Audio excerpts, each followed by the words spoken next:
the 4 roles of reciprocal teaching. The first role is to predict, or the predictor. What does that person do? The subtext. Excellent, very good. After we make the prediction, then we all read the article or the passage. We read the text. During reading, there are some things that we need to do. One is to clarify anything in the text that you don't understand. Like vocabulary. Excellent, like vocabulary, perfect. So there might be a word you don't understand, and you can use the words around it to help you, or what else can you do? Difficult concepts. Difficult concepts, good. Information about the people. So how can you find a vocabulary word that you don't know besides using the context around the word? I have 3 computers set up in the room to do what? I have 2. You can use like the dictionary. Excellent. You can use the dictionary. So we have dictionaries out, we have computers out, we have online dictionaries all ready for us. Great. So we can do vocabulary or any part that we find confusing. We might reread the selection to see if that helps, right? Okay, good. So on your graphic organizer, you're going to note anything you might find that you need to clarify so that you can share it with your group later. Read the article actively. See, reciprocal teaching is all about active reading. Making sure that you are reading closely to understand what you're reading. And you have used this strategy so many times before. But the way we're going to start is, I'm going to just randomly pass out the roles. Who has the predictor role? Michael. Okay, so Michael, I'm going to give you a minute. Everybody look at your article as well, please. I'll just give you 1 minute to look at your article and make a prediction about what it will be about. Everybody should do that. Write it down on your graphic organizer. And we'll see at the end, we will either confirm it, yes, we were right, or reject it, no, we were wrong.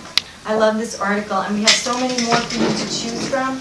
And this eventually is going to get us to the end of the unit discussion. And some of this technology and invasion of our privacy may be against our constitutional rights, but we will get there.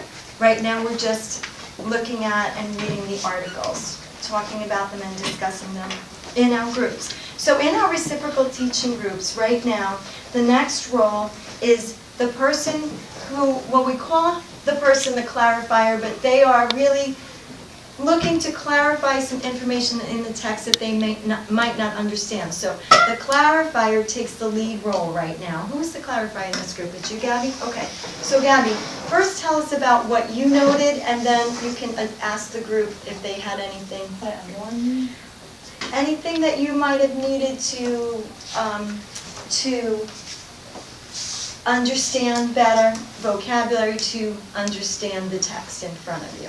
I put what does biometrics mean, but that's up there. Well, you put what does biometrics mean? Or behavioral characteristics as fingerprint or voice patterns, especially as means of verifying personal identity. Excellent. Because that's important to this article, because it's all about this new technology coming to schools and eye scanning to identify yourself. So Gabby, you're going to ask your group if they needed anything clarified or if they found something and how they worked it out. Did you ask anything clarified? I actually found out what the Department of Justice was. Okay. And what it is it's basically an organization that defends the interests of the U.S., ensures public safety against foreign and domestic threats. It prevents and controls crime and many, many other things. Excellent. Very good. So Gabby, you're still in the lead. Danielle. What if, like, I know it's not mandatory to do the eye scan, but what if it's a person who's not on the list and it's an emergency? You can't contact them on someone else. Okay, that's a great question. So we'll hold that for questioning. I love that question. And that's an important question, I think, to ask. And when you say it, I'm going to ask you to say it nice and loud so everybody can hear, okay? Devin, did you have something? I was confused of what mandatory meant, but it means like you have to do it. And the article says it's not mandatory to do this right now. So schools are not required to do this right now. So that helps you with understanding the article. Excellent.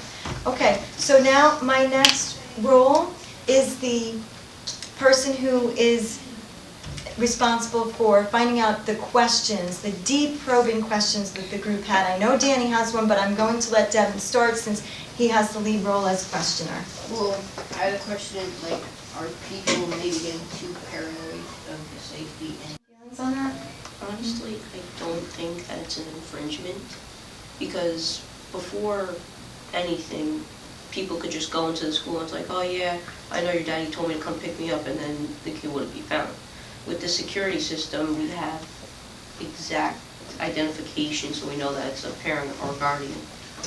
I like that, Michael, because you're just saying, let me bring this back, this is a safety issue. I mean, Adam Lanza, Right, he exactly. just walked right in. And I like that connection, you made that connection to your prior knowledge, or your BK, which is not Bridget Killelay, or Burger King, background knowledge.